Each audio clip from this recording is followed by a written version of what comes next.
আসসালামু আলাইকুম ওয়া রাহমাতুল্লাহি ওয়া বারাকাতুহু। আলহামদুলিল্লাহি রাব্বিল আলামিন ওয়াস সালাতু ওয়াস সালামু আলা আশরাফিল আমবিয়া ওয়াল মুরসালিন নবিয়িনা মুহাম্মাদিন ওয়া আলা আলিহি ওয়া সাহবিহি আজমাইন। তাইব, আমরা আলহামদুলিল্লাহ পড়ছিলাম আদব আখলাক সংক্রান্ত নির্বাচিত হাদিসগুলি পড়তেছিলাম। তো আজকে আমরা ইনশাআল্লাহ ৪৪ নম্বর দর্স, আমাদের 44 নম্বর দর্স। আজকে আমরা ইনশাআল্লাহ পড়ব যে অধ্যায়, সেটা হচ্ছে বাবু রাহমাতিল আইয়ালি ওয়াল আতফু আলাইহিম। অধ্যায় পরিবারের প্রতি দয়া দেখানো এবং তাদের প্রতি ভালোবাসা প্রকাশ করা, তাদের প্রতি দয়াদ্র হওয়া, দরদ দেখানো। এটা হচ্ছে অধ্যায়। আইয়াল কাকে বলে? আইয়াল হচ্ছে সন্ততিকে আইয়াল বলে। সন্ততি আইয়াল বলে যাদের অর্থ যাদের দায়িত্ব কেউ নিছে। যেমন আল্লাহ তাআলা বলছেন আল্লাহ তাউল, মানে তাউল আইয়াল থেকে। এটা এক অর্থ হচ্ছে যে তাদেরকে তুমি লালন পালন করতে পারবে না। আরেক অর্থ হচ্ছে তোমরা যদি কোনো ফকির হয়ে যাও, তাদেরকে টাকা পয়সা না দিলে এক অর্থ। কিন্তু এখানে হচ্ছে আইয়াল অর্থ হচ্ছে পরিজন। এর মধ্যে সন্ততিকে বোঝানো হয়েছে, ছেলে হোক মেয়ে হোক, এদের প্রতি দরদ দেখানোর বিষয়। কি কি হাদিসে আসছে আমরা এটা শুনবো ইনশাআল্লাহ। সন্ততির প্রতি দরদ দেখানো দুইটা হাদিস আমরা পড়বো ইনশাআল্লাহ, এরপর আমরা ব্যাখ্যা করব। 100 নম্বর হাদিস এখানে কিতাবে, সেটা বলা হয়েছে আন আবি হুরায়রা রাদিয়াল্লাহু আনহু। আবু হুরায়রা রাদিয়াল্লাহু আনহু বর্ণিত, তিনি বলেন ক্বাব্বালা রাসূলুল্লাহ সাল্লাল্লাহু আলাইহি ওয়াসাল্লাম হাসান ইবনে আলী। রাসূলুল্লাহ সাল্লাল্লাহু আলাইহি ওয়াসাল্লাম একদিন হাসান ইবনে আলীকে চুমু খেলেন। হাসান ইবনে আলী হচ্ছে রসুলের নাতি, বড় নাতি, রসুলের বড় নাতি। এরপরে হোসাইন হচ্ছে এরপরে। আরেকজন বলে মুহসিন ছিল, তিনি মারা গেছেন। তো রসুলের বড় নাতি হচ্ছে হাসান, আর এর ছোটো হলো হোসাইন। এই রাসূলুল্লাহ সাল্লাল্লাহু আলাইহি ওয়াসাল্লাম একদিন হাসান ইবনে আলীকে চুমু খেলেন। ওয়াইনদাহুল আকরা ইবনে হাবিস আত-তামিমি জালিসান। তার কাছে বসা ছিল আকরা ইবনে হাবিস আত-তামিমি, তামিমি গোত্রের এক বেদুইন ব্যক্তি, যার নাম হচ্ছে আকরা ইবনে হাবিস। অনেকটাই বেদুইন, তো বেদুইনরা অনেকটা বেশিরভাগই একটু শক্ত প্রকৃতির হয়, নরম হতে চায় না কথাবার্তা, আচরণে। আল্লাহ তাআলা কোরআনে কারীমে এদেরকে বলছেন যে আজদারু আল্লাহ আ'লামু হুদুদা মা আনজালাল্লাহ। অনেক কিছুই তারা জানে না, কিন্তু তারা একটা বড় জিনিস আছে, তারা যেটা শুদ্ধ জানে এটা আমল করে, কিন্তু না জানলে জানেই না, এরকম আর কি, দূরে থাকার কারণে। এটাই আকরা ইবনে হাবিস আত-তামিমি রাদিয়াল্লাহু আনহু, তিনি ইসলাম গ্রহণ করেছেন। তারপরে তিনি এখানে বসা ছিলেন। তো তিনি দেখলেন যে রাসূলুল্লাহ সাল্লাল্লাহু আলাইহি ওয়াসাল্লাম হাসান ইবনে আলীকে চুমু দিয়েছেন, ছোটো বাচ্চা। ফাকাল আল আকরা ইবনে হাবিস বললেন, ইন্নালি আশরাতাম মিনাল ওয়ালাদ, আমার তো 10টা সন্তান আছে। মা কাব্বালতু মিনহুম আহাদান, একটারও কোনোদিন আমি চুমু দেইনি। ফানাযারা ইলাইহি রাসূলুল্লাহ সাল্লাল্লাহু আলাইহি ওয়াসাল্লাম, রাসূলুল্লাহ তার দিকে তাকালেন। সুম্মা ক্বালা, তারপর তিনি বললেন, মাল্লাম ইয়ারহাম লা ইউরহাম, কেউ যদি কোনো দয়া না দেখায় মানুষের প্রতি, তার উপর আল্লাহ দয়া করেন না। বুঝে আসছে কথাটা? মানে আপনি মানুষের উপর দয়া না করলে আল্লাহ আপনার উপর দয়া করবে না। আপনার দয়া যতটুকু হবে, আল্লাহ আপনার উপরে দয়া করবেন সে পরিমাণে। দয়ার বিষয়টা এই জন্য বিশেষভাবে ইমানদারের জন্য আল্লাহর পক্ষ থেকে বন্টন করা। একটা হাদিসে আপনারা জানেন, রাসূলুল্লাহ সাল্লাল্লাহু আলাইহি ওয়াসাল্লাম বলেছেন, আল্লাহ তাআলা 100টা রহমত সৃষ্টি করেছেন, তার মধ্যে একটা তিনি দুনিয়াতে দিয়েছেন, বাকি 99টা তার কাছে রেখে দিয়েছেন। হাসরের দিন তিনি, যারা ঈমানদার তাদেরকে তিনি এটা দিয়ে পার করবেন। এই জন্য ঈমানদার একটা দয়ার বিশাল পাবে হাসরের দিনে, আশাবাদী সে। আর যারা ঈমানদার না, তারা এগুলি কোনোটাই পাবে না। কারণ দুনিয়াতে তারা পেয়ে যাচ্ছে, যা পাওয়ার দুনিয়াতে পেয়ে যাচ্ছে। চিরস্থায়ী জীবনের জন্য তারা কিছুই রাখতেছে না, যদি ঈমান নেই। যেন তো আল্লাহ তাআলা দুনিয়াতে শুধুমাত্র একটা রহমত ছেড়েছেন, এতেই ঈমানদার। কাফের সবাই খাবার পাচ্ছে, সব কিছু পাচ্ছে, সুস্থতা পাচ্ছে। এমনকি রাসূলুল্লাহ সাল্লাল্লাহু আলাইহি ওয়াসাল্লাম এটাও বলেছেন যে এই কারণে দুনিয়ার বুকে একটা গাভী তার বাচ্চাকে দুধ খাওয়ানোর সময় পা তুলে রাখে, সন্তানকে দুধ খাওয়ানোর পা তুলে রাখে। দেখবা দুধ খাওয়াচ্ছে, তো ওলান তার গায়ে পড়ার ভয় পাটা তুলে রাখছে, যে আমার বাচ্চার গায়ে পড়বে। এমনকি দেখবেন বাচ্চাদের, একটা বিড়ালও পর্যন্ত তার বাচ্চারে ফেলে যায় না, কুকুরও তার বাচ্চারে ফেলে যায় না, এর জন্য সে যুদ্ধ করে। এগুলি হচ্ছে একটা রহমতের কারণে। আর 99টা রহমত আল্লাহ রেখে দিয়েছেন যার ঈমানদার বান্দাদেরকে, যে ঈমান আছে তাদেরকে তিনি হাসরের দিন পার করবেন, যে কোনো একটা দিয়ে তাকে পার করে দেবেন। আল্লাহু আকবার। তো এই জন্য এখানে বাচ্চাদের প্রতি রহমতের বা সন্তানদের প্রতি রহমতের বিষয়ে এই হাদিসটি এসেছে। রাসূলুল্লাহ সাল্লাল্লাহু আলাইহি ওয়াসাল্লাম তার দিকে তাকিয়ে বললেন, যে দুনিয়ার বুকে রহমত করে না, আল্লাহ তার প্রতি রহমত করেন না। বুখারী মুসলিম বর্ণিত হাদিস। আরেকটা হাদিস, আনাস ইবনে মালিক রাদিয়াল্লাহু আনহু বলেন, মা রাআইতু আহাদান কানা আরহাম বিল আইয়ালি মিন রাসূলিল্লাহ সাল্লাল্লাহু আলাইহি ওয়াসাল্লাম। রাসূলুল্লাহ সাল্লাল্লাহু আলাইহি ওয়াসাল্লামের পরিবারের মতো আমি কাউকে সন্তানদের প্রতি রাসূলুল্লাহ সাল্লাল্লাহু আলাইহি ওয়াসাল্লামের মতো কাউকে আমি দেখিনি সন্তানদের প্রতি পরিবারের প্রতি এত দরদি হইতে। রাসূলুল্লাহ সাল্লাল্লাহু আলাইহি ওয়াসাল্লাম সন্তানদের বেশি দরদি ছিলেন। পরিবার যারা তার অন্তর্ভুক্ত, পরিবারের মধ্যে রসুল পরিবার বলতে বোঝায় কারা? রসুল তো নিজের কি আসছিল, ছেলে আসছিল, ওটা মারা গেছে, ওইটা তার পরিবার। আর পরিবারের সন্তানদের মধ্যে আছে নাতিদের, মেয়ের ঘরের নাতি যারা আছে, এমনকি দুই মেয়ের ঘরের নাতি আছে, একটা নাতিনি আসছিল আর মেয়েদের নাতিনি ছিলেন। তো আমরা সেই হিসাবে তার হাদিসটা শুনি। তিনি বলছেন, ক্বালা কানা ইব্রাহিম মুস্তাদআন লাহু ফি আওয়ালিল মদিনা। ইব্রাহিম হচ্ছে রাসূলুল্লাহ সাল্লাল্লাহু আলাইহি ওয়াসাল্লামের ছেলে। রাসূলুল্লাহ সাল্লাল্লাহু আলাইহি ওয়াসাল্লাম একটা ছেলে হয়েছিল ইব্রাহিম, কার ঘরে জানেন? মারিয়া কিবতিয়ার ঘরে। মারিয়া কিবতিয়া হচ্ছে রাসূলুল্লাহ সাল্লাল্লাহু আলাইহি ওয়াসাল্লামকে দিয়েছিলেন হাদিয়া হিসেবে মিশরের বাদশাহ। আর তখনকার সময় নীতি ছিল এটা, কোনো ব্যক্তি অন্য কোনো দেশের লোকদের সাথে যখন কোনো বন্ধুত্বপূর্ণ সম্পর্ক করত, তখন তাকে বিশেষ নিজের লোকদেরকে হাদিয়া দিত স্ত্রী হিসাবে। তো তিনি তার স্ত্রী হিসাবে দিয়েছেন রাসূলুল্লাহ সাল্লাল্লাহু আলাইহি ওয়াসাল্লাম, সেই হিসাবে তার সাথে তার সংসার হয়েছে, সেখানে তার সন্তান হয়েছে, নাম হচ্ছে ইব্রাহিম। রাসূলুল্লাহ সাল্লাল্লাহু আলাইহি ওয়াসাল্লামের আগে সন্তান হয়েছিল খাদিজা রাদিয়াল্লাহু আনহার ঘরে, আর অন্য কারো ঘরে কোনো সন্তান হয়নি। খাদিজা রাদিয়াল্লাহু আনহার ঘরে তার সন্তান ছিল কয়জন?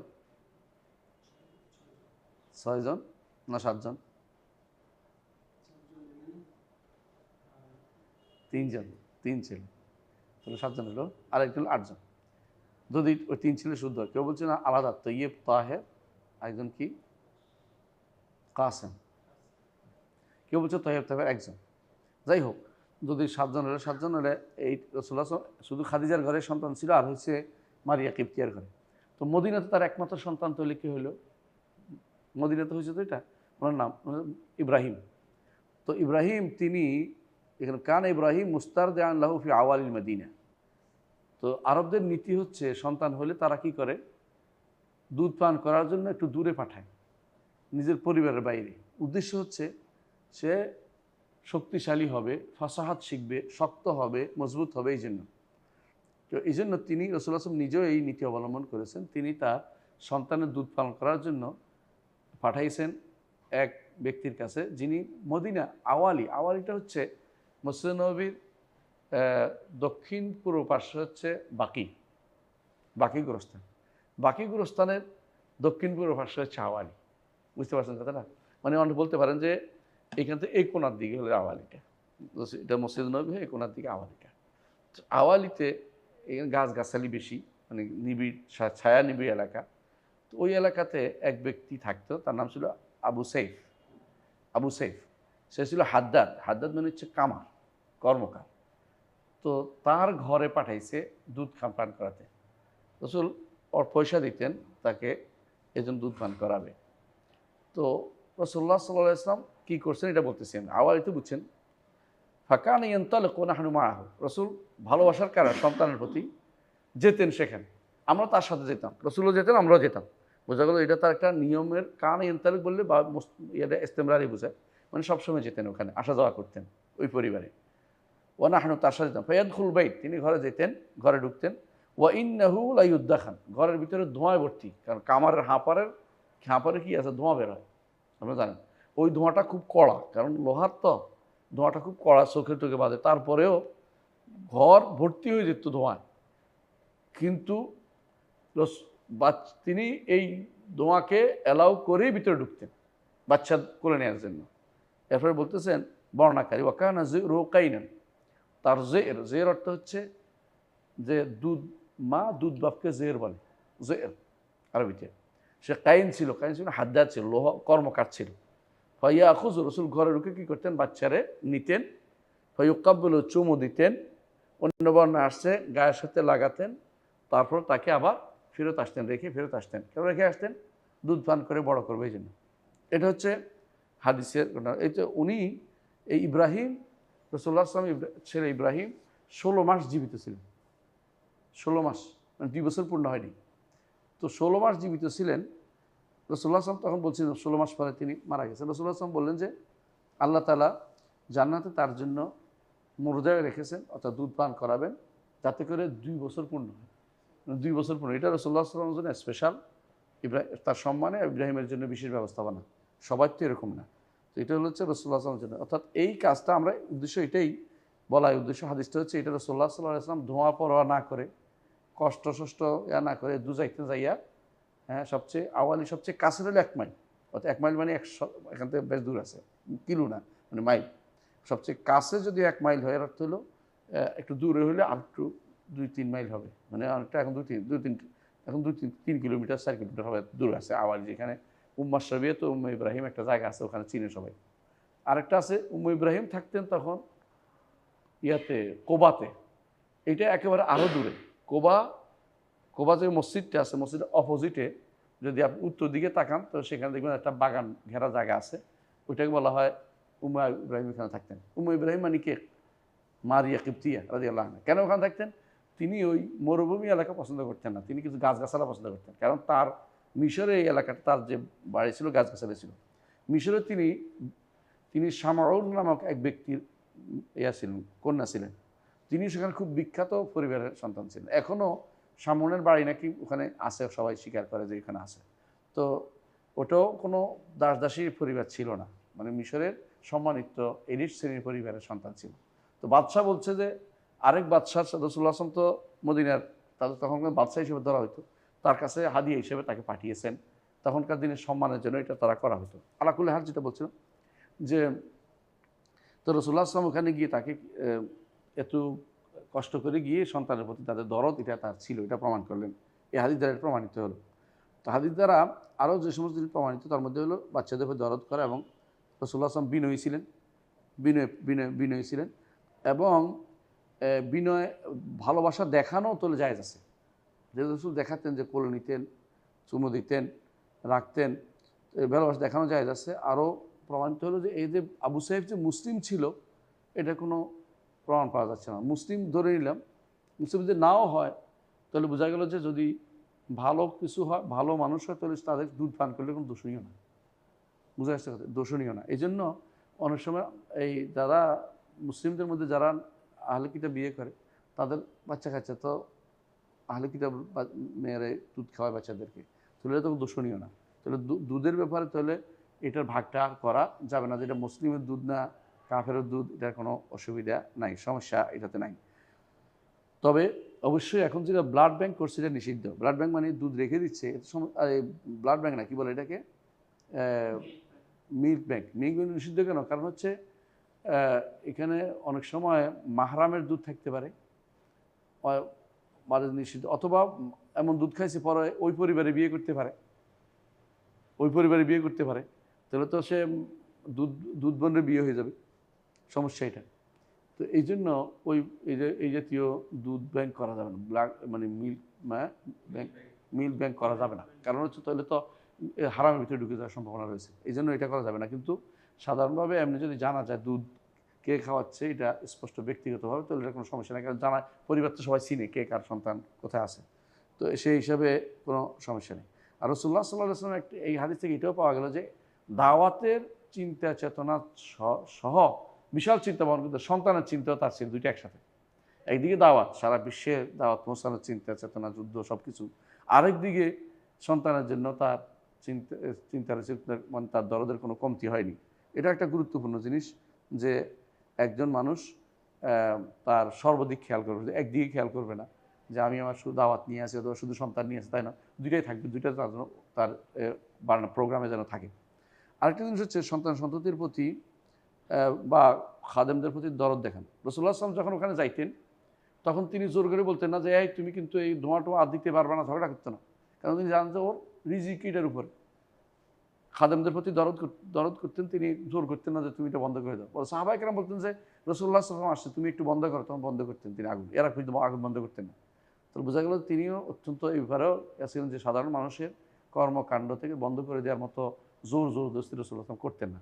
খাদেমদের প্রতিও তার দরদ ছিল রসুল্লাহ সাল্লাহ আসলাম।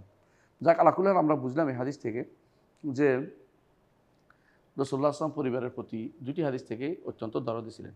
আমরা যদি কোরআনের দিকে তাকাই দেখতে পাবো আল্লাহ তাআলা কোরআনে কারীম বলেছেন রসুল্লাহ সাল্লাহ সম্পর্কে কয়েকটা হাদিস বলবো। এক নম্বর হচ্ছে রসুল্লাহ আসলাম বলেছেন, আল্লাহ তাআলা বলেছেন ওমা আরসালনাকা ইল্লা রাহমাতাল আলামিন, জগৎবাসী সবার প্রতি, সৃষ্টির স্কুলের সবার প্রতি রসুল আসলামের রহমত ছিল। এমনকি আপনারা জানেন যে একটা পাখির প্রতি রসুল রহমত ছিল, যে পাখিরে ভয় দেখাইছে কে তারটা বাচ্চা দিয়ে আসো, এটা রসুল বলেছেন। এমনকি উট, যে উটের খাওয়াইতো না তার প্রতি রসুল দরদ করতেন, নিজের পরিবারের প্রতি তো আরও বেশি দরদ ছিলেন এই জন্য। আর রসুল্লাহ আসলাম নিজে রসুল নিজে বলেছেন ইন্নামা বরস্তু রাহমাতা, আমাকে তো প্রেরণ করা হয়েছে রহমত হিসাবে। রসুল নিজেই রহমত, আল্লাহর পক্ষ থেকে প্রেরিত রহমত। তারপরে রসুল নিজে আরেকটা হাদিসে বলেছেন, 3 নম্বর যে হাদিসটা, এটা হচ্ছে ইনামা আনা রহমাতুল মুহদাদ, আমি তো একটি হাদিয়া দেওয়া রহমত, আল্লাহর পক্ষ থেকে হাদিয়া দিয়েছি উম্মত জগৎবাসীর জন্য 3 রহমত ছিলেন। আরেকটি হাদিসে রসুল্লাহ সাল্লাল্লাহু আলাইহি ওয়াসাল্লাম বলেছেন মাল্লাম ইয়ারহাম সাগীরানা ওয়া ইয়ারফ হাক্কা কাবীরানা ফালাইসা মিন্না, যে কেউ আমাদের বড়দের সম্মান না করবে এবং ছোটদেরকে দয়া না করবে সে আমার দলভুক্ত হতে পারবে না। অর্থাৎ ছোটদেরকে দয়া করতে রসুল নির্দেশ দিয়েছেন। যে রসুল এই নির্দেশ দিয়েছেন তার কাছে আমরা শুধু রহমতই দেখতে পেয়েছি। আরেকটা হাদিসে রসুল্লাহ সাল্লাল্লাহু আলাইহি ওয়াসাল্লাম আনাস ইবনে মালিক রাদিয়াল্লাহু বলেন রসুল্লাহ সাল্লাল্লাহু আলাইহি ওয়াসাল্লামের কাছে একবার কিছু লোক আসছে, বেদুইনরা এসে দেখে যে রসুল্লাহ সাল্লাল্লাহু আলাইহি ওয়াসাল্লাম হাসান ইবনে আলীকে চুমু দিয়েছেন। তো তারা বললো যে আপনারা কি বাচ্চাদের চুমু দেন? বলে হ্যাঁ চুমু দেই। তখন তারা বললো যে আমরা তো বাচ্চাদেরকে চুমু দেই না, আমরা বাচ্চাদের কখনো চুমু দেই না। রসুল্লাহ সাল্লাল্লাহু আলাইহি ওয়াসাল্লাম তখন বললেন আও আমলিকু ইনকান আল্লাহ নাজা মিনকা রাহমা, বুখারী হাদিস, আল্লাহ তোমার অন্তর থেকে রহমত নিয়ে যা, আমি কি করতে পারবো তোমার, মানে রহমত এটা। তাহলে বাচ্চাদেরকে দয়া করা, গায়ের সাথে মিশানো, তাদের প্রতি সিম্পেথি দেখানো, এটা হচ্ছে আল্লাহর পক্ষ থেকে বিশেষ রহমত, যেটা মানুষের বিশেষ রহমত অন্তরের মানুষের ঢেলে দেওয়া হয়। আরেকটি হাদিসে আছে আবু হুরায়রা বলেন যে আমরা রাসূলুল্লাহ সাল্লাল্লাহু আলাইহি ওয়াসাল্লামের সাথে ছিলাম, তিনি এশা সালাত করতেছিলেন। এমন সময় তিনি সালাত আদায় করছেন, হাসান ইবনে আলী এসে তার কাঁধে উঠে বসে গেছে সিজদার মধ্যে। রাসূলুল্লাহ সাল্লাল্লাহু আলাইহি ওয়াসাল্লাম পিছন দিক থেকে ধরে ধীরে ধীরে খুব বলছে কোমলতার সাথে, হাদিসে এভাবে আসছে, তাকে নিচে নামাই উঠছেন। সিজদা থেকে উঠতে হবে না, উঠছেন। তারপরে যখন আবার যখন তিনি সিজদা গেছেন, আবার উঠেও কাঁধের উপরে বসে গেছে। রাসূলুল্লাহ সাল্লাল্লাহু আলাইহি ওয়াসাল্লাম আবার তাকে আস্তে আস্তে ধীরে ধীরে করে নামাইছেন। একবার তো এমন দেরি, সাহাবায়ে কেরামকে মনে করছে আল্লাহ কী হয়েছে, রসুল তো নড়ে চড়ে না কেন, রসুল কিছু কয় না কেন, শব্দ করে না কেন। দেখা যে 2-1 উঠেই বলছে মাথা, কি দেখি কী হয়েছে, আবার দেখা যায় কিছু নাই, মানে কিছু হয় নাই, রসুল সিজদাতে আছে। পরে তিনি সালাত শেষে বললেন যে আমার এই সন্তান আমার পিঠ কাঁধে উঠেছিল, সে আমাকে ঘোড়া খেলতেছিল, তার ঘোড়ার খেলাটা বন্ধ করতে চাইনি, তার খেলাটা নষ্ট করে আমি চাইনি, লম্বা টাইম ধরেছিলেন। তাহলে বোঝাচ্ছেন যে এটা বাচ্চাদের প্রতি দরদ তার রাসূল সাল্লাল্লাহু আলাইহি ওয়াসাল্লাম কেমন ছিল, তিনি অনেক বেশি এই জায়গাতে দরদ করেছেন। আর দেখা গেছে যে আরেকটা হাদিসে আছে যে রাসূলুল্লাহ সাল্লাল্লাহু আলাইহি ওয়াসাল্লাম তিনি যখন সিজদায় একবার তিনি উমামা বিনতে আবুল আস ইবনে রাবি, উমামা বিনতে আবুল আস ইবনে রাবি, উমামা রাসূলুল্লাহ সাল্লাল্লাহু আলাইহি ওয়াসাল্লামের জাইনাবের ঘরে আরেকটা মেয়ের ঘরে একটা সন্তান ছিল উমামা নামে, নাতিন এইটা রাসূলুল্লাহ সাল্লাল্লাহু আলাইহি ওয়াসাল্লাম যখন তিনি সিজদা যেতেন নামাই রাখতেন, যখন তিনি আবার দাঁড়াতেন নিয়ে নিতেন। দুই কারণ হতে পারে, দরদের কারণে, একটা হতে পারে এটা জায়েজ আছে, এক হাতে যতটুকু করা যায় বাচ্চাদেরকে কোলে নিয়ে নামাজ পড়া জায়েজ আছে, এটা বোঝানোর জন্য রাসূলুল্লাহ করেছেন যে তোমরা একবারে কঠিন হয়ে যাও না, এটা বোঝানোর জন্য। যেটাই হোক, বোঝা গেল রাসূলুল্লাহ সাল্লাল্লাহু আলাইহি ওয়াসাল্লাম এত দরদি ছিলেন, এই তার পরিবারের প্রতি দরদি ছিলেন। আরেকটি হাদিসে আছে রাসূলুল্লাহ সাল্লাল্লাহু আলাইহি ওয়াসাল্লাম যখন তার ছেলে ইব্রাহিম মারা যায়, তখন রাসূলুল্লাহ সাল্লাল্লাহু আলাইহি ওয়াসাল্লাম তিনি তাকে কোলে নিছেন, চোখের পানি ফেলছেন। সাহাবায়ে কেরাম বললেন যে ইয়া রাসূল আপনি কাঁদছেন, বলে এটা হলো রহমত, এটা হলো রহমত। তারপর তিনি একটা কথা বলেছেন ইন্নাল আইনা লা তাদমা, চোখে পানি বের হচ্ছে, ওয়াল কালবু লা ইয়াহজান, অত অন্তর আমার ব্যথাতুর হয়েছে অন্তরের মধ্যে। ওয়ালা নাকুলু ইল্লা মা ইউরদি রাব্বিনা, তবে আল্লাহ যেটা সন্তুষ্ট এটার বাইরে আমি কোনো কথা বলবো না। ওয়া ইন্না লা ফিরাকিকা ইব্রাহিম লা মাহজুনুন, ইব্রাহিম তুমি চলে যাওয়ার কারণে আমার অনেক মানসিক ব্যথা, মনের ব্যথা আছে। এবার থাকতেই পারে, কিন্তু তিনি আল্লাহর কথার বিরুদ্ধে কিছু বলেন নাই। আমরা তো হায় রে গেল রে মারলো রে এই জাতীয় কথাবার্তা তিনি বলতেন না, কিন্তু তিনি দরদে ছিলেন। এই প্রমাণ হলো যে তার চোখ দিয়ে পানি বের হয়েছে। তিনি পানি দেখে সাহাবায়ে কেরাম জিজ্ঞেস ইয়া রাসূলুল্লাহ আপনি কাঁদছেন? মানে মনে করছে যে কাঁদাও যাবে না, এটা না। তো কাঁদা তো যাবে, কিন্তু কি করা যাবে না? বিলাপ করা যাবে না। বিলাপ করে চিৎকার করা যাবে না। আমরা কয়েকটা হাদিস পড়ছি এই জন্য, জিনিসটা বোঝানোর জন্য যে রাসূলুল্লাহ সাল্লাল্লাহু আলাইহি ওয়াসাল্লাম কেমন ছিলেন পরিবারের প্রতি। তো কি করলে রহমত বোঝা যাবে, আমি কয়েকটা জিনিস উদাহরণ দেবো কি করলে রহমত। 1 নম্বর যে কাজটা করতে হবে তাহলে বাচ্চাদের প্রতি চুমু দেয়া ছোটো বাচ্চাদের, এটা রাসূলুল্লাহ সাল্লাল্লাহু আলাইহি ওয়াসাল্লাম একটা আদর্শ ছিল, দেখতে পেলাম। দ্বিতীয়ত রাসূল বাচ্চাদের সাথে এই লطফের সাথে কথা বলা, সূক্ষ্ম কথা বলা, হাসি তামাশার কথা বলা, হাসি মানে যেগুলো তারা খুশি হয় এরকম কথা বলা। যেমন রাসূল আনাস ইবনে মালিক রাদিয়াল্লাহু আনহু ছোটো ভাইকে কী বলতেন? ইয়া উমাইর মা ফাআলা নুগাইর, নোগাইরের কী হইলো? নোগাইরের তো কি ছোটো পাখির বাচ্চাটা কী হইলো? তো সে এটা নিয়ে আরও আলোচনা করতো। এটা রাসূলুল্লাহ সাল্লাল্লাহু আলাইহি ওয়াসাল্লাম একটা আদর্শের ভিতরে ছিল, অর্থাৎ তিনি বাচ্চাদের প্রতি দরদি ছিলেন। তো এরকম কেমন দরদি? যে তাদের সাথে কথাবার্তা হাসি মুখে কথা বলতেন, এটা রাসূলুল্লাহ সাল্লাল্লাহু আলাইহি ওয়াসাল্লাম আদর্শ ছিল। তৃতীয় আরেকটা কাজ রাসূলুল্লাহ সাল্লাল্লাহু আলাইহি ওয়াসাল্লাম করতেন, এটা হচ্ছে বাচ্চাদের জন্য দোয়া করতেন। যখনই তার কাছে বাচ্চাদের নিয়ে আসা হতো, তিনি কোলে তুলে তাদের জন্য দোয়া করতেন, তাহনিক করে দিতেন। তাহনিক তার রাসূলের জন্য খাস, এটা শুদ্ধ।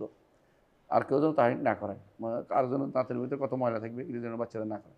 তো এটা তাহানিক করে দিতেন। আর কোনো কোনো বাচ্চা পেশাব করে দিত, তিনি এটা নিয়ে রাগারাগি করতেন না, বাচ্চা পেশাব করে দিচ্ছে কেন, বরং ধুয়ে ফেলতেন, পানি দিতেন। ছোটো বাচ্চা হলে পানি দিতেন, আর যদি কোনো মেয়ে বাচ্চা হলে ধুয়ে ফেলতেন, ছেলে বাচ্চা হলে পানি দিয়ে ছেড়ে ফেলতেন। এটা হাদিস দ্বারা প্রমাণিত। তো রাসূলুল্লাহ সাল্লাল্লাহু আলাইহি ওয়াসাল্লাম বাচ্চাদের প্রতি দয়া করতেন। 4 নম্বর আরেকটা হচ্ছে রাসূলুল্লাহ সাল্লাল্লাহু আলাইহি ওয়াসাল্লাম তিনি দোয়া করতেন। কেমন দোয়া করছেন? একবার তিনি হাসান ইবনে আলীকে দোয়া করছেন কি? যে আল্লাহ, আমি হাসানকে ভালোবাসি, যে তাকে ভালোবাসে আপনি তাকে ভালোবাসেন। এই দোয়া করে দিছে। এর অর্থ হচ্ছে রাসূল নিজেও দোয়া করতেন এবং অন্যদেরকেও এই দোয়া করতে উৎসাহ দিয়েছেন। আর 4 নম্বর যেটা আমরা জানি যে বাচ্চাদের প্রতি দরদের, বাচ্চাদের প্রতি বদদোয়া না দেয়া। অনেকে আছে বাচ্চার খারাপ দেখে বদদোয়া দেয়, বিভিন্ন রকম খারাপ কথা বলে, গজবের কথা বলে, লানতের কথা বলে, পিতামাতা যদি ভুল করে। এটা হাদিস, আল্লাহ তাআলা কোরআনে কারীমে এই জন্য নিষেধ করেছেন, যে কোরআনে কারীমে নিষেধ করেছেন আল্লাহ তাআলা যে ওয়ায়াদুল ইনসানু বিশ-শাররি দুআহু বিল খাইর ওয়া কানা ইনসানু আজুলা। মানুষ ভালো দোয়া না করে খারাপ দোয়া করতে থাকে। মানুষ তো খুব ত্বরাপ্রবণ, রাগ হলে বদদোয়া করে ফেলে না। এটা আরও ক্ষতি হয় কি, বাচ্চা আরও বেশি নষ্ট হয়ে যায়। যত কষ্টই দিক ভালো দোয়া করতে হবে, কারণ যাতে করে ঠিক হয়ে যায়। আপনি যদি তার বদদোয়া করেন, সে আরও খারাপ হয়ে যাবে। তো খারাপ হলে তো আপনারই ক্ষতি করবে, সে আরও নষ্ট করবে বেশি। এই জন্য বাচ্চার প্রতি কখনো বদদোয়া দেওয়া যাবে না। রাসূলুল্লাহ সাল্লাল্লাহু আলাইহি ওয়াসাল্লাম হাদিসে তিনি বলেছেন যে তোমরা তোমাদের সন্তানের উপর বদদোয়া দিও না, কারণ এমন কোনো সময় আছে রাত দিনের যেগুলিতে দোয়া করলে কবুল হয়ে যায়, সেই সময় তোমরা এর পর আফসোস করে আর পারবে না। অনেকেই বলে যে সন্তানের বদদোয়া লাগছে আমার, আমি এখন কী করি? সন্তানের উপর বদদোয়া দিছে, হয়ে গেছে, এখন সে বুঝছে যে এই বদদোয়া দিয়ে দিছিল, মন খারাপ করে এটা লেগে গেছে, এখন কোনো রকমে ভালো হয় না, অসুস্থ হয়ে গেছে, কী করবে? তা না হলে আমি তো জানি না কী করবেন, আপনার কাছে, আমার কাছে। তবে আপনি বেশি বেশি করে আল্লাহর কাছে মাফ চান, তার জন্য দোয়া করুন, উল্টা দোয়া করতে থাকেন, আল্লাহ তারা মাফ করে দেয়। এই জন্য সন্তানের প্রতি বদদোয়া কখনো করবেন না। আপনারা যারা সন্ততির পিতা মাতা আছেন, খুব সাবধান হবেন, কোনোদিন বদদোয়া করবেন না, দোয়া করবেন সবসময়। এমনকি খারাপ ব্যবহার করে দোয়া করবেন, তার শুদ্ধ আল্লাহ ভালো করে দেয় জন্য। পঞ্চম যে কাজটা বুঝে যে সন্তানের প্রতি রাসূল দরদি ছিলেন, তিনি নির্দেশ দিয়েছেন আমাদেরকে যেন বাচ্চার প্রতি ইনসাফ করি দানের ক্ষেত্রে। বাচ্চাদেরকে আদল বাইনা উলাদ, আপনি এটাকে যদি কোনো ভালো একখান রাখেন, ওরও এভাবে রাখবেন। একজনের 10-12 দিয়ে কথা বলছেন, আরেকজনের কথাই কইবেন না, এটা শরীয়তে অনুমোদিত না। সকল সন্তানের প্রতি আপনার চোখ যেন সমান থাকে, চোখ যেন সমান থাকে। ইনসাফ রাসূলুল্লাহ সাল্লাল্লাহু আলাইহি ওয়াসাল্লাম যেন বলছেন ইত্তাকুল্লাহ ওয়াদিলু বাইনা আওলাদিকুম, আল্লাহ তাকওয়া অবলম্বন করা, সন্তানের মধ্যে ইনসাফ করা। এটা একটা গুরুত্বপূর্ণ দয়ার একটা নিদর্শন। দয়ার আরেকটা নিদর্শন হচ্ছে রাসূলুল্লাহ সাল্লাল্লাহু আলাইহি ওয়াসাল্লাম খরচের ক্ষেত্রে বাচ্চাদের প্রতি খরচ করতে বলেছেন, এবং এটা সাদাকার ভিতরে অন্তর্ভুক্ত করেছেন। এবং তিনি বলেছেন যে তোমার সন্তানকে ফকির রাখার চেয়ে ধনী রেখে যাওয়া উত্তম। তোমার সন্তানদেরকে ফকির রাখা যাওয়ার চেয়ে ধনী রেখে যাওয়া উত্তম। ধনী মানে সম্পদ রেখে যেতে জরুরি না, কিন্তু সন্তান ফকির একবারে তুমি সব খরচ করে চলে যাবা, সন্তান ফকির হয়ে থাকবে এটা না, তুমি তাদের প্রতি দরদি থাকাটা উত্তম। আমরা বাঙালি মন মানসিকতা এমন যে দরদি নয়, শুধু হারাম থেকে টাকা আইনেও দেয়, এটা ঠিক না। তবে আপনি যতটুকু পারেন শুধু খরচ করে একবারে ফকির বানাই ফেলবেন না, সব দান করে যাবেন না, সন্তানের প্রতি রেখে যাওয়াটাও এটা রাসূলুল্লাহ সাল্লাল্লাহু আলাইহি ওয়াসাল্লাম উত্তম বলেছেন। এটা করার চেষ্টা করবেন যতটুকু তারা ভালো হয়। আর খারাপ হলে তো ভিন্ন কথা, তাদেরকে দিয়ে আপনার যেন গুনার ভাগী না হন, এটা খেয়াল রাখবেন। 7 নম্বর আরেকটা হচ্ছে রাসূলুল্লাহ সাল্লাল্লাহু আলাইহি ওয়াসাল্লাম তিনি বাচ্চাদের প্রতি সালাম দিতেন। এক বর্ণনায় আসছে, আনাস ইবনে মালিক রাদিয়াল্লাহু আনহু বলেন যে একবার আমাকে রাসূলুল্লাহ সাল্লাল্লাহু আলাইহি ওয়াসাল্লাম একটা কাজে পাঠাইছেন, কিন্তু ছোটো ছিলেন, 10 বছর। তো আমি বলছি যাব না, তো রসুল তো আর জানে না গায়েব, রসুল মনে হচ্ছে যাবে না, যেহেতু আমি যাই। তো আমি দেখতেছি, আমি এখানে যে খেলা দেখতেছি, রসুল এসে আমাকে ধরে বলছে, তুমি না বলছে যাবে না, ধরে বলছেন। এরপর রসুল্লাহ সাল্লাহ এতটুকু মোলাতাফা করতেন, লক্ষ মানুষের সাথে উত্তম, বাচ্চাদের সাথে উত্তম ব্যবহার করতেন। আরেক বর্ণে আছে জাবির ইবনে সামুরা রাদিয়াল্লাহু আনহু বলেন, তিনি ছোট সাহাবীদের একজন ছিলেন। রসুল্লাহ বলে, তিনি রসুল্লাহ একদিন আসতেছিলেন কোন দিক থেকে, আমরা বসে তাকে সালাম দিলাম, রসুল্লাহ সালামের জবাব দিলেন, তারপর তিনি আমাদেরকে গালে ধরে ধরে আদর করে দিলেন, মানে একটু একটু করে টুকটুক করে আদর করে দিলেন। এটাও একটা ভালো দিক যে রসুল্লাহ কীভাবে বাচ্চাদের প্রতি দরদ দেখাতেন। এটাও একটা বাচ্চাদের প্রতি দরদের একটা নমুনা। আরেকটা হচ্ছে যে রসুল্লাহ সাল্লাহ আসলাম কখনো 8 নম্বর যে বৈশিষ্ট্য গুরুত্বপূর্ণ নীতি, এটা হলো দরদের, সেটা হচ্ছে রসুল্লাহ আসলাম কখনো কখনো সালাত হালকা করতেন। বাচ্চার কান্না শুনলে লম্বা করতে না, যে বাচ্চার মা কষ্ট পায়, বাচ্চা চিলাইতে পারবে, তো হালকা করে বলবে আমি লম্বা নিতে চাই। এমন সময় দেখি যে বাচ্চা কান্না করতেছে, তখন আমি হালকা করি। বাচ্চাদের প্রতি দরদে তিনি কত বেশি ছিলেন প্রমাণ। আরেকটা হচ্ছে রসুল্লাহ সাল্লাহ ইসলাম যে ইয়েতিমদের প্রতি দরদে ছিলেন, এটাও প্রমাণ করে যে বাচ্চাদের প্রতি, তার পরিবারের বাচ্চাদের প্রতি দরদ ছিল। যার বাইরে যারা করে ইয়েতিমদের প্রতি করতে পারে, নিজের ঘরেও তিনি সমান পরিমাণেই তাদের প্রতি দরদ দেখেন। আর অন্য একটা হাদিসে আছে রসুল্লাহ সাল্লাহ ইসলাম সফর থেকে আসার সময় বাচ্চারা যখন তাকে এগিয়ে আসতো, তখন তাদের সাথে উত্তমভাবে কথাবার্তা বলতেন। এটা আপনারা জানেন যে ওই যে যেটা বলেছে তলা আল বদরু আলাইনা, কেউ কেউ বলছিল শুদ্ধ, কেউ বলছে শুদ্ধ না, বলছে আল্লাহুল্লাহ রসুল্লাহ সাল্লাহ আসলাম তাদেরকে বলছিলেন যে আমি তোমাদের পড়াশি হব। এগুলো তাদের প্রতি একটা ভালো ব্যবহার রসুল দেখিয়েছেন, যদি হাদিস শুদ্ধ হয়ে থাকে। আর 11 নম্বর আমরা দেখতে পাই যে রসুল্লাহ সাল্লাম মেয়েদের প্রতি ভালো ব্যবহার করতে বলেছেন, যে মেয়েদের প্রতি ভালো ব্যবহার করতে বলেছেন সবচেয়ে বেশি, বরং বলছে মেয়েদেরকে যদি কেউ লালন পালন করে উত্তমভাবে, তারপর যদি কেউ তাকে পাত্রস্থ করে, তাহলে তার জন্য এই অনেকগুলি ফজিলতের কথা বলেছেন। এগুলো সবই প্রমাণ করে যে নিজের পরিবারের প্রতি দরদ দেখানো, সন্তানের প্রতি দরদ দেখানো, এটা রাসূলুল্লাহ আদর্শ এবং এটা উত্তম চরিত্রের অন্তর্ভুক্ত। এটা আমরা অবশ্যই খেয়াল করব। তো আমি কয়েকটা হাদিস দুইটা থেকে আমি কয়েকটা ফায়দা বর্ণনা করে শেষ করবো ইনশাআল্লাহ। 1 নম্বর ফায়দা হচ্ছে এটা যে ছোট বড় ইমানদার কাফের এমনকি প্রাণীকুলের পর্যন্ত এমনকি দাস দাসীর পর্যন্ত প্রতি দরদ দেখানো উচিত, ভালো উত্তম ব্যবহার করা উচিত। তবে কাফের হইলে তার প্রতি ভালোবাসতে পারবে না, স্বাভাবিক দরদটা আসতে পারবে, অন্তরে ভালোবাসা আসতে পারবে না। যদি আহলে জিম্মা হয় তাহলে আলাদা কথা, তাদের জিম্মাদারি দেখবেন। আর যারা আমার নিয়ে আসছে, নিরাপত্তা নিয়ে আসছে, যেমন অ্যাম্বাসেডর ইত্যাদি ইত্যাদি, তাদের প্রতি শত্রুতা প্রচার করা যাবে না। কিন্তু যারা যুদ্ধে আছে তাদের সাথে বন্ধুত্বপূর্ণ সম্পর্ক দেখানো যাবে না, কারণ এটা তো আমাদের শত্রু কাফের যারা। এটা দ্বিতীয় যে আমরা শিক্ষা পাই তা হচ্ছে যে ছোট বাচ্চাদের প্রতি তাদেরকে চুমু দেওয়া দয়া করে জায়েজ আছে।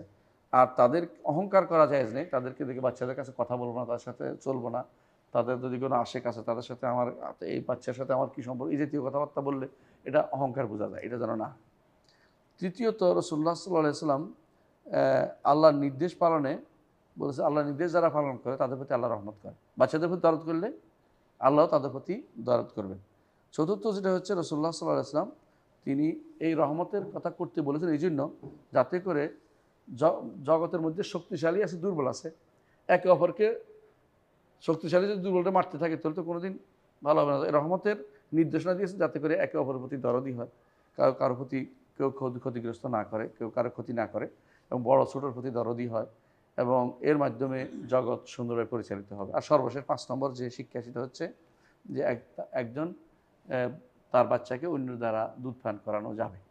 যেমন রাসূলুল্লাহ সাল্লাল্লাহু আলাইহি ওয়াসাল্লাম তার সন্তানকে দুধমার কাছে, তার দুধমা হিসেবে তাদের কাছে দিচ্ছে, তারা দুধ পান করাতেন।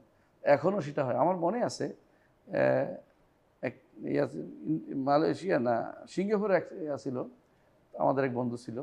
তো আমরা বলতাম যে জহির, তুমি যারে দেখি তারে মালয়েশিয়ান, ইন্দোনেশিয়ান সবাই তোর কেন আত্মীয় হয়। তো বলতেছে আমার মা বিভিন্ন জায়গায় যাইতেন আলোচনা করতে, তো আমাদেরকে রেখে যাইতেন এদের কাছে, ওই যে যারা হাত রাখে, তো ওনারা বসে কানলে দুধ খাওয়াইতো। এতে করে আমি এই পরিবার আত্মীয়, ওই পরিবার, আমার আত্মীয়র অভাব নাই, আমি যেখানে যাই সেখানে আমার আত্মীয় আছে। বোঝা গেল যে এইভাবে আত্মীয়তার একটা বিশাল নেটওয়ার্ক গড়ে ওঠে। এটা একটা ভালো জিনিস, কিন্তু এটা খারাপ না। অনেকে এই জন্য আত্মীয়তা বাড়ানোর জন্য দুধ পান করায় বাচ্চাদেরকে, 5 বার দুধ পান করালে বিশুদ্ধ মতে 5 বার করাইলেই তার এই পরিবারের লোক হিসেবে বিবেচিত হবে। বুঝলেন না কথাটা?